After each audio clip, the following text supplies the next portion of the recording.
qui a attiré mon attention, c'est la grande disparité dans ces frais de gestion, tels qu'ils étaient présentés par l'étude, entre 10% et 28%, quasiment du simple au triple donc. Bienvenue à toutes et à tous dans ce nouvel épisode de Tonalité InsurTech, la capsule. Avec ce format, l'idée est de partager avec vous de manière plus régulière mes réactions ou réflexions sur des sujets d'actualité ou des articles parus récemment. Le tout pour mieux appréhender l'innovation à l'œuvre dans l'assurance. Bonne écoute!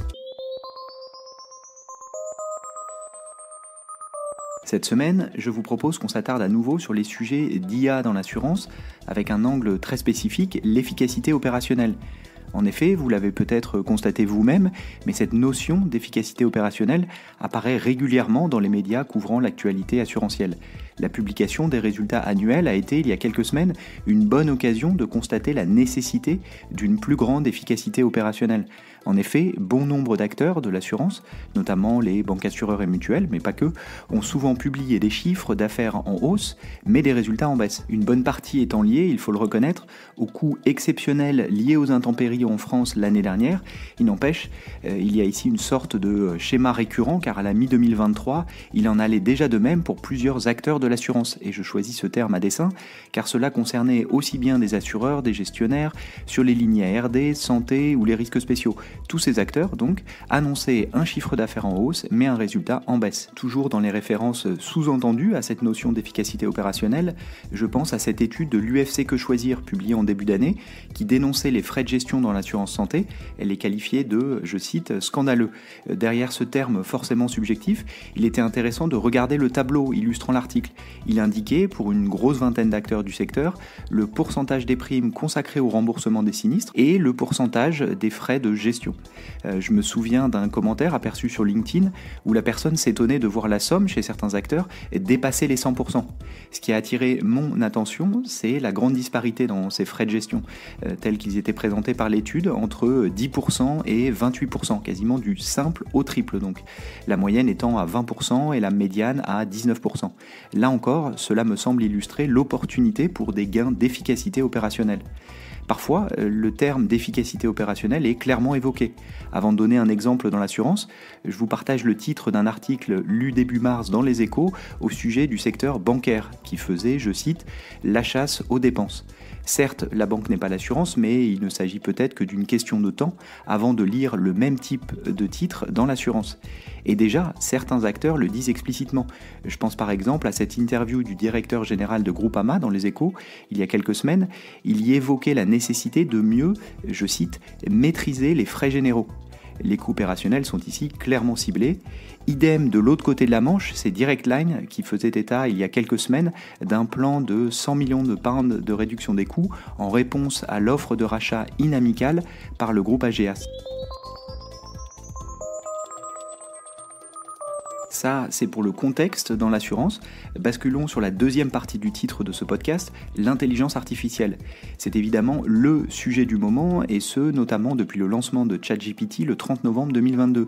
Si c'est cette solution d'IA générative qui a propulsé la thématique d'IA au sens large sur le devant de la scène, il me semble intéressant de revenir sur les bénéfices attendus de l'utilisation de ces technologies. Pour commencer, je vous invite à consulter une étude de McKinsey parue mi-2023. Elle s'intéresse au potentiel économique de l'IA générative et porte comme sous-titre « La prochaine frontière en matière de productivité ». Nous voilà revenus sur la thématique de l'efficacité opérationnelle. Le cabinet de conseil a exploré 63 cas d'usage à travers plusieurs fonctions métiers et plusieurs industries. Il en a conclu un potentiel bénéfice de minimum 2600 milliards de dollars au niveau mondial chaque année, rien qu'en gain de productivité. Il met en avant l'opportunité pour l'IA générative de changer la physionomie du travail en augmentant les compétences des employés et ou en automatisant certaines de leurs tâches.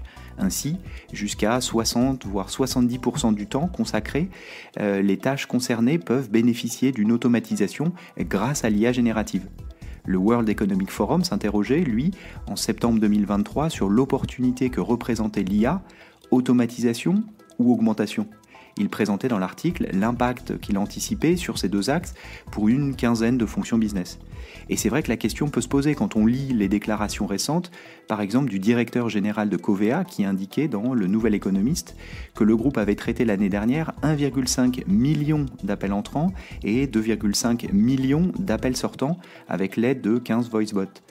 D'ailleurs, le fonds américain Bain Capital Venture publiait récemment un essai sur l'IA au service de l'automatisation.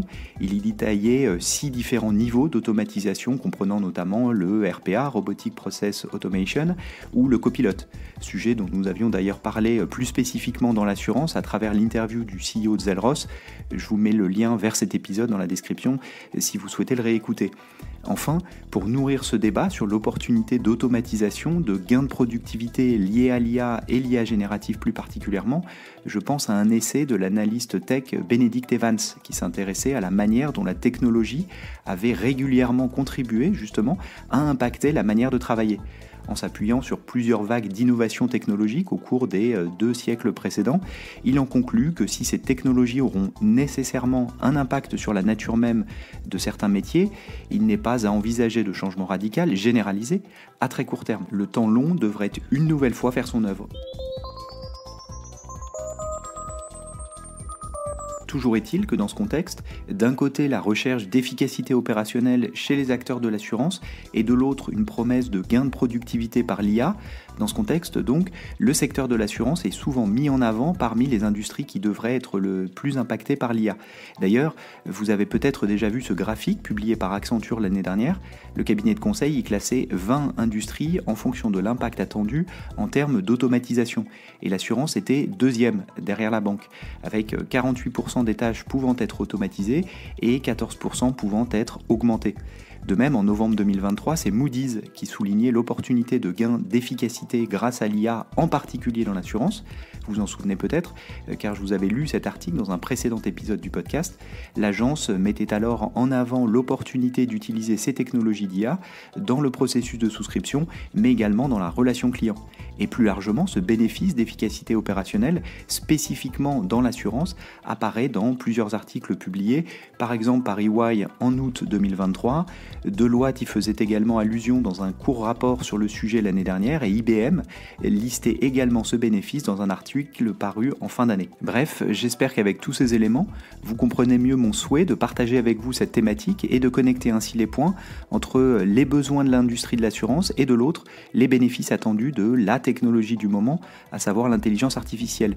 Et si probablement personne ne doute de l'opportunité que représentent ces technologies, et s'il ne se passe pas une semaine sans qu'un grand groupe de l'assurance justement ne communique sur ses initiatives internes en matière d'IA, reste à voir quel sera l'impact réel au final de ces outils et surtout l'horizon de temps dans lequel il sera mesuré. C'est la fin de cet épisode, merci pour votre écoute. Si le contenu vous a plu, n'hésitez pas à le partager autour de vous, auprès de vos collègues. Puis ravi d'échanger ensemble, vous pouvez facilement me retrouver sur les réseaux sociaux, Twitter, LinkedIn. Et évidemment, je vous donne rendez-vous pour le prochain numéro de Tonalité InsurTech. À bientôt.